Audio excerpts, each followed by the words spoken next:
ایک بہت ہی خوبصورت نئی ویب سیریز لے کر آئے ہیں. لوگ دوبارہ کیسے زندہ ہوں گے, کہاں جمع ہوں گے, کیسے جمع ہوں گے, حساب کب شروع ہوگا, اسکیل کیسا ہوگا, زمین ٹکڑے ٹکڑے ہو جائے گی, تارے جھڑ جائیں گے اور چاند سورج بے نور ہو جائیں گے. اللہ پاک ارشاد فرمائے گا اب کون باقی رہ گیا ہے. آسمان کو جب بارش برسانے کا حکم دے گا تو وہ 40 دن تک بارش برساتا ہے. بسم اللہ الرحمن الرحیم. السلام علیکم ناظرین, کیسے ہیں آپ سب. ایک بہت ہی خوبصورت نئی ویب سیریز لے کر آئے ہیں جس کا نام ہے قیامت کے بعد, آفٹر ججمنٹ ڈے. ہم نے ایک اور ویب سیریز پہلے کی تھی جس کا نام تھا قیامت کی نشانیاں. اگر آپ نے وہ نہیں دیکھی تو وہ بھی آپ دیکھیے, قیامت سے پہلے کیا کیا ہوگا. اور ہم بہت کیوریس ہوتے ہیں, بعض اوقات بڑا ہمیں تجسس ہوتا ہے کہ اس دنیا کے فنا ہو جانے کے بعد کیا ہوگا. لوگ دوبارہ کیسے زندہ ہوں گے, کہاں جمع ہوں گے, کیسے جمع ہوں گے, حساب کب شروع ہوگا اور کن لوگوں کا حساب ہوگا, اور کون سے ایسے لوگ ہوں گے جو حساب سے بچ جائیں گے, کون کون اللہ کی بارگاہ میں شفاعت یعنی سفارش کرے گا, میزان یعنی اسکیل کیسا ہوگا, پل صراط یعنی برج آف صراط پر لوگوں کی کیا کنڈیشن ہوگی, کیا کیفیت ہوگی, لواء الحمد کیا ہے, حوض کوثر کیسا حوض ہے, اور بھی بہت کچھ آپ جانیں گے اس ویب سیریز میں. آخرت کے حوالے سے درست عقائد, اور ان درست عقائد کو جاننے اور اپنی اسلامک نالج میں اضافہ کرنے کے لیے اسٹارٹ سے اینڈ تک ہمارے ساتھ آپ شامل رہیے گا. آج اس ویب سیریز کا ہمارا فرسٹ ایپیسوڈ ہے, اور انشاءاللہ جیسا میں نے بتایا کہ آج کے ایپیسوڈ میں ہم جانیں گے کہ جب قیامت قائم ہوگی اور حضرت اسرافیل علیہ السلام کے سور پھونکنے سے یہ دنیا فنا ہو جائے گی, ڈسٹرائے ہو جائے گی, زمین ٹکڑے ٹکڑے ہو جائے گی, تارے جھڑ جائیں گے اور چاند سورج بے نور ہو جائیں گے. پھر ملک الموت, جی ہاں حضرت عزرائیل علیہ السلام جو روح قبض کرنے والے فرشتے ہیں, اللہ تعالیٰ کی بارگاہ میں عرض کریں گے الہی جسے تو نے چاہا اس کے علاوہ سب زمین و آسمان والے فنا ہو چکے ہیں. یعنی چند یوں سمجھیے کہ افراد کے علاوہ باقی دنیا میں سب دنیا سے جا چکے ہوں گے, سب کو موت آ چکی ہوگی. اللہ پاک ارشاد فرمائے گا اب کون باقی رہ گیا ہے, حالانکہ وہ خوب جانتا ہے. ملک الموت عرض کریں گے اے میرے رب تو باقی ہے, عرش اٹھانے والے فرشتے باقی ہیں, اور جبرائیل اور میکائیل اور میں یعنی حضرت اسرائیل کہیں گے میں باقی ہوں. اللہ پاک ارشاد فرمائے گا عرش اٹھانے والے فرشتے فوت ہو جائیں تو وہ بھی فوت ہو جائیں گے. اللہ پاک ارشاد فرمائے گا اب کون باقی ہے, تو ملک الموت علیہ السلام عرض کریں گے اے میرے رب اب تو باقی ہے, اسرافیل اور میں باقی ہوں. پھر رب عز و جل کے حکم سے عرش حضرت اسرافیل علیہ السلام سے سور لے لے گا, اور پھر ارشاد فرمائے گا اسرافیل بھی فوت ہو جائیں تو وہ بھی فوت ہو جائیں گے. اللہ پاک ارشاد فرمائے گا اب کون باقی ہے, ملک الموت علیہ السلام عرض کریں گے اے میرے رب تیری ذات باقی ہے جسے موت نہیں آنی, اور اے اللہ میں باقی ہوں. اللہ کریم ارشاد فرمائے گا تم بھی میری مخلوقات میں سے ایک مخلوق ہو, میں نے تمہیں جس کام کے لیے بنایا تم نے اسے دیکھ لیا, کیونکہ اب تو کوئی نہیں تھا نا جس کی روح قبض کر رہی ہے, تو ارشاد ہوگا اب تم فوت ہو جاؤ. چنانچہ ملک الموت علیہ السلام بھی فوت ہو جائیں گے. اب ایک اکیلا اللہ پاک باقی ہوگا. ناظرین اب رب تعالی سبحان اللہ, اب جو اللہ کی طرف سے ارشاد ہوگا نا, اگر اس کو غور سے سنے تو واقعی وہ گوس بمس یعنی رونگٹے کھڑے کر دیتا ہے. اب دنیا میں کوئی نہیں ہے, صرف رب تعالیٰ کی ذات ہے, اور وہ 3 بار یہ اعلان فرمائے گا, وہ ارشاد فرمائے گا, ایک کوسچن گویا فرمائے گا انا الجبار لمن الملک اليوم, میں جبار ہوں آج کس کی بادشاہی ہے.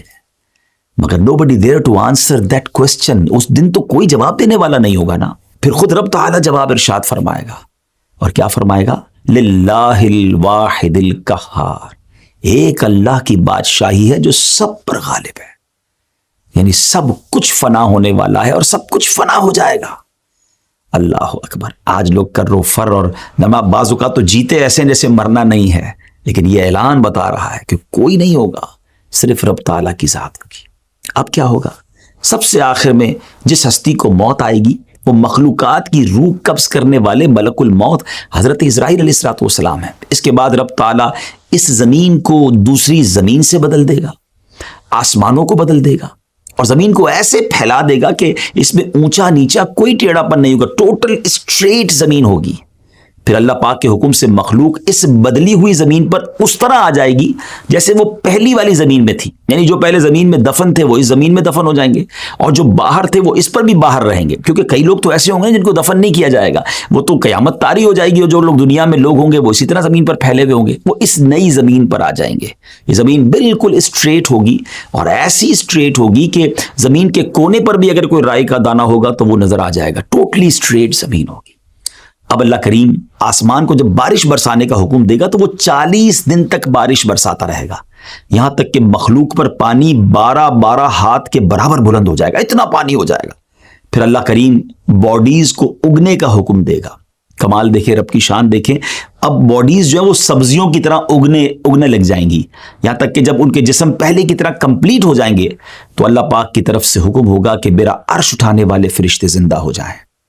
وہ تو کن کا مالک ہے نا، وہ تو فرماتا ہے کن ہو جا تو ہو جاتا ہے، وہ فرمائے گا زندہ ہو جائیں، تو عرش اٹھانے والے فرشتے زندہ ہو جائیں گے۔ سب سے پہلے دوبارہ زندہ ہونے والوں میں یہی فرشتے ہوں گے۔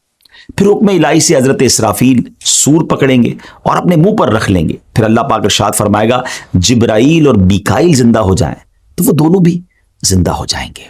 پھر اللہ پاک روحوں کو بلائیں گا تو روحیں حاضر کی جائیں گی۔ سبحان اللہ، اے مسلمانوں آپ کو مبارک ہو، ایمان والوں مبارک ہو۔ مسلمانوں کی روحیں نور سے چمک رہی ہوں گی اور باقی روحیں اندھیرے میں ہوں گی۔ اللہ کریم سب روحیں کو سور میں ڈال دے گا، اور پھر حضرت اسرافیل علیہ السلام کو حکم فرمائے گا کہ وہ دوبارہ اٹھنے اور جمع کرنے والی پھونک مارے۔ بس وہ جب پھونک ماریں گے سور میں تو روحیں سور سے شہد کی مکھیوں کی طرح نکل کر زمین و آسمان کے درمیان خلا کو بھر دیں گی۔ پس روحیں زمین کے نیچے اپنی باڈیز کی طرف جائیں گی، اور ناک کے جو ہولز ہوں گے نا، ناک کے سوراخ سے داخل ہو کر جسم میں سرایت کر جائیں گی۔ اس کے بعد حشر برپا ہوگا اور لوگ جمع ہونا شروع ہوں گے۔ ویورز کیسی معلومات ہے، سنتے ہیں تو بعض اوقات عقل حیران ہو جاتی ہے کہ پھر سے وہ لوگ زندہ ہوں گے۔ ذرا غور کریں نا کہ دو نفخوں یعنی دونوں سوروں کے درمیان، یعنی ایک سور وہ جس میں سب کو موت آ جائے گی، اور دوسری سور جس میں دوبارہ زندہ کیا جائے گا، 40 سال کا وقفہ ہوگا۔ خیر وقفہ جتنا بھی ہو، لیکن ذہن میں ایک سوال تو پیدا ہوتا ہے نا کہ یہ ہوگا کیسے کہ اتنا ٹائم پیریڈ گزر گیا ہوگا، باڈیز تو ڈیکمپوز ہو چکی ہوں گی، باڈی کے ٹائنی پارٹیکلز، چھوٹے چھوٹے ذرے زمین کے پارٹیکل کے ساتھ مل چکے ہوں گے، نہ جانے کہاں کہاں پہنچ چکے ہوں گے۔ پھر یہ سب کیسے ہوگا؟ یاد رکھیے کہ انسان کی ہر چیز گل جاتی ہے سوائے عجب الزم کے۔ اب یہ کیا ہے؟ یہ ایک ہڈی کے بارے میں کہا جاتا ہے، اور بروز قیامت اسی ہڈی پر مخلوق کو دوبارہ بنایا جائے گا۔ عجب الزم کے لفظی معنی ہے دم گچھ، عجب کے معنی ہے اصل، اور ضم کا معنی ہے دم۔ اب یہاں کچھ لوگ کہتے ہیں کہ اسپائنل کارڈ، لیکن ہماری جو ریڑھ کی ہڈی ہوتی ہے، انسان اسی پر بیٹھتا ہے، یہ باقاعدہ پلر کی حیثیت رکھتی ہے، جیسے دیوار کے لیے بنیاد ہوتی ہے۔ اگر یہاں یہ ہڈی مراد ہے تو حدیث کے معنی پھر یہ بنیں گے کہ یہ ہڈی جلد فنا نہیں ہوتی، اور مٹی 100 سال کے بعد اس کو ڈیکمپوز کرتی یعنی گلاتی ہے۔ اور اگر اس سے مراد ہے اجزائے اصلیہ جو انسان کے جسم کی اصل ہیں تو وہ کبھی نہیں فنا ہوتے، اور یہ ایسے باریک کمپوننٹس، ایسے باریک اجزاء ہیں جو مائکروسکوپ سے بھی دیکھنے میں نہیں آتے۔ عربی میں انہیں اجزائے لا یتجزا یعنی انڈیویزبل کمپوننٹس، یعنی سمجھے کہ یہ ختم نہیں ہوتے، انہیں یہ کہا جاتا ہے۔ انسان چاہے جہاں بھی چلا جائے، جس بھی حالت میں ہو، مگر یہ کمپوننٹس ویسے ہی رہتے ہیں، حتیٰ کہ غذا اور خون میں بھی اجزاء شامل ہوتے ہیں۔ انہی اجزاء سے انسان پہلے بھی بنا تھا اور آئندہ بھی بنے گا۔ دیکھیں نا آج کل ڈی این اے کی بات ہوتی ہے، بالکل مرے ہوئے کتنا سال ہو جاتا ہے، بلکہ اب تو کئی سال پرانے ڈھانچے ملتے ہیں، تو اس کے میڈیکل کے بعد یہ پتہ چل جاتا ہے کہ اس کی عمر کیا تھی، موت کا سبب کیا تھا۔ تو جب اتنی ساری آج سائنس نے ترقی کر لی ہے جو 100 سال 200 سال بعد کے بعد ڈھانچوں پر تحقیق کر لیتی ہے، تو وہ تو خالق کائنات ہے۔ ان اللہ علی کل شیء قدیر۔ نبی پاک علیہ السلام کا ایک اور فرمان سنیے کہ کچے بچے سے لے کر بوڑھے تک ہر ایک کا بروز قیامت حشر ہوگا۔ حضرت اکرمہ رحمۃ اللہ تعالی علیہ فرماتے ہیں بلا شبہ جو لوگ سمندر میں ڈوب جاتے ہیں، پھر ان کا گوشت مچھلیاں نوچ لیتی ہیں، پھر ان میں سوائے چمکتی ہڈیوں کے کچھ نہیں رہتا، پھر سمندر کی موجیں ان ہڈیوں کو الٹا پلٹا رہتی ہیں، الٹتی پلٹتی رہتی ہیں تاکہ انہیں خشکی پر ڈال دیتی ہیں، پھر وہ ہڈیاں ایک عرصے تک وہاں پڑے رہنے کے سبب گل سڑ کر خستہ اور پارا پارا ہو جاتی ہیں۔ چنانچہ وہاں سے اونٹوں کا گزر ہوتا ہے تو وہ انہیں کھا کر چل پڑتے ہیں اور پھر مینگنیوں کی صورت میں نکال دیتے ہیں۔ اس کے بعد کچھ لوگ وہاں پڑاؤ کرتے ہیں اور ان مینگنیوں کو اٹھا کر ان سے آگ جلا کر انہیں بھی راکھ کر دیتے ہیں۔ پھر ہوا چلتی ہے اور اس راکھ کو زمین پر بکھیر دیتی ہے، اب ناظرین اتنا کچھ ختم ہو گیا، یعنی اتنی صورتوں میں وہ جسم بدل گیا، اب راکھ بھی ہو گیا، راکھ بھی اڑ گئی ہوا کے ذریعے، مگر اب کیا ہوگا جب سور پھونکا جائے گا نا تو یہ راکھ ہو جانے والے لوگ اور قبروں میں دفن لوگ سب نکلیں گے، اللہ سب کو پھر باڈی کی شکل دے گا، ان میں روحیں داخل ہو جائیں گی۔ حضرت اسرافیل علیہ السلام بیت المقدس کی چٹان پر کھڑے ہو کر یہ اعلان کریں گے، اے گلی سڑی ہڈیوں، ٹکڑے ٹکڑے ہو جانے والی کھالوں اور بکھرے ہوئے بالوں، اللہ پاک تمہیں حکم دیتا ہے فیصلہ کر دینے والے حساب کے لیے جمع ہو جاؤ۔ اب آئیے ہم کچھ اور آگے چلتے ہیں۔ اب یہاں ایک اور بات سمجھنی کہ اجسام جیسے دنیا میں تھے نا، ویسے ہی اپنی رنگ اور اوصاف کے ساتھ، کوالٹیز کے ساتھ دوبارہ لوٹائے جائیں گے، یعنی بے شک ہزاروں سال ہو گئے قبر میں، لیکن جب وہ اٹھیں گے تو رنگ و نسل بھی وہی ہوگی، ان کے اوصاف بھی وہی ہوں گے، اور قبروں سے اٹھانے کے بعد جو سور پھونکا جائے گا نا وہ کافی طویل آواز ہوگی۔ اس سور کا ابتدائی حصہ لوگوں کو زندہ کرنے کے لیے ہوگا اور بعد والا حصہ انہیں قبروں سے نکالنے کے لیے ہوگا۔ چنانچہ سور کا وہ حصہ جو انہیں زندہ کرنے کے لیے ہوگا اسے تو وہ نہیں سن سکیں گے، البتہ سور کا وہ حصہ جو انہیں قبروں سے نکالنے کے لیے ہوگا وہ اسے سنیں گے، لسن کریں گے۔ روایت میں آتا ہے کہ قیامت کے دن لوگ اپنی اپنی قبروں سے بغیر لباس کے، ننگے پاؤں اور بغیر ختنہ کیے ہوئے اٹھیں گے۔ someone will be no foot, someone will be on foot, someone will be on ride۔ کوئی پیدل ہوگا، کوئی سواری پر ہوگا، کوئی سواری پر اکیلا ہوگا، کسی پر 3، 4 یا 10 افراد بھی ہوں گے۔ جو نان بلیور ہوں گے، غیر مسلمین ہوں گے، انہیں تو میدان محشر لے جانے کے لیے کسی کو ملائکہ گھسیٹ کر لے جائیں گے اور کچھ لوگوں کو آگ جمع کرے گی۔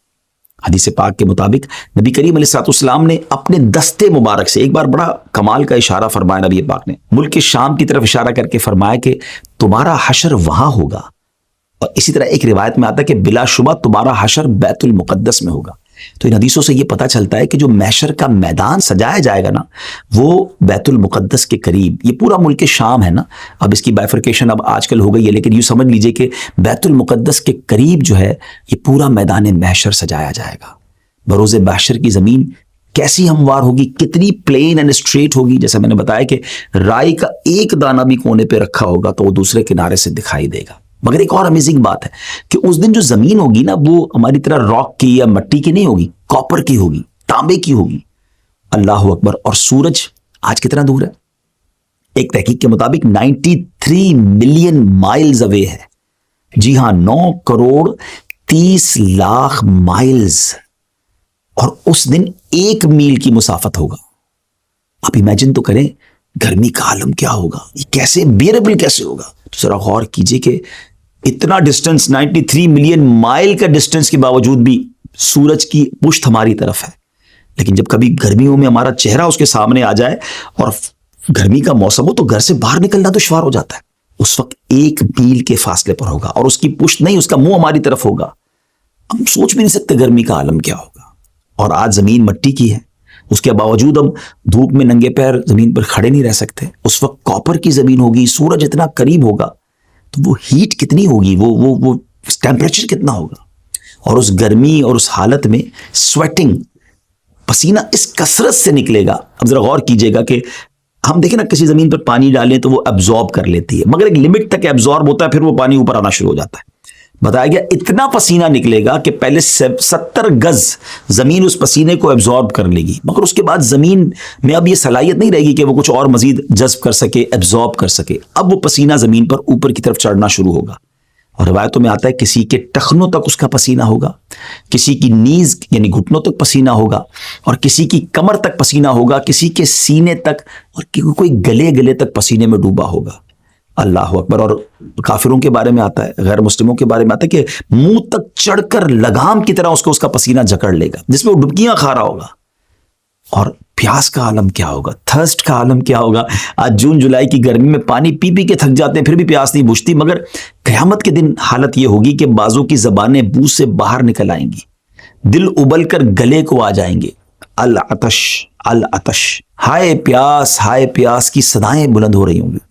ویورز، یہاں ایک بات بڑی اہم ہے کہ تمام تکالیف اور پریشانیاں اپنے اپنے اعمال کے مطابق ہوں گی۔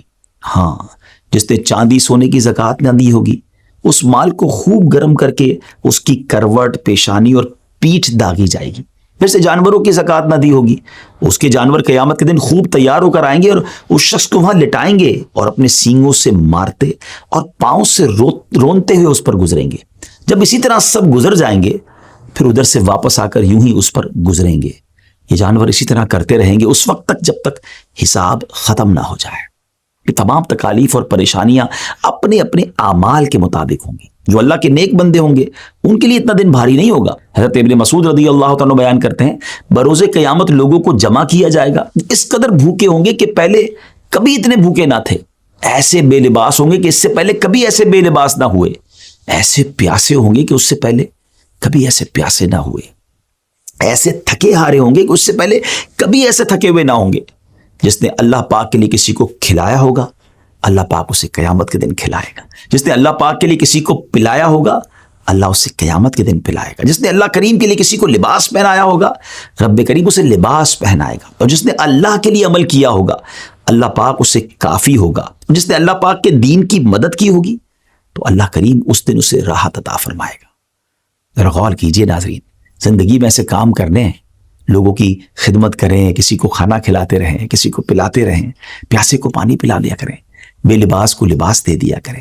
کیا معلوم یہ نیکیاں قیامت کے دن ایسے کام آ جائیں کہ ہمیں وہاں اللہ کی نعمتیں مل جائیں، ہم اس تکلیف سے بچ جائیں۔ اگر آپ چاہتے ہیں کہ آپ کو ریفرنسز بھی مل جائیں کہ کچھ باتیں قرآن سے ہوئی ہیں، کچھ احادیث سے ہوئی ہیں، کچھ بزرگان دین کے اقوال ہیں، تو آپ ڈسکرپشن میں وہ ہمارے ریفرنسز بھی لے لیجئے گا۔ اور ناظرین، جس طرح میں نے بتایا آپ کو کہ ہماری ایک بہت خوبصورت ویب سیریز قیامت کی نشانیاں، جس کو ملینز آف لوگوں نے دیکھا، اگر آپ اسے بھی دیکھنا چاہتے ہیں تو بہتر ہوگا کہ آپ اس کو بھی دیکھیں۔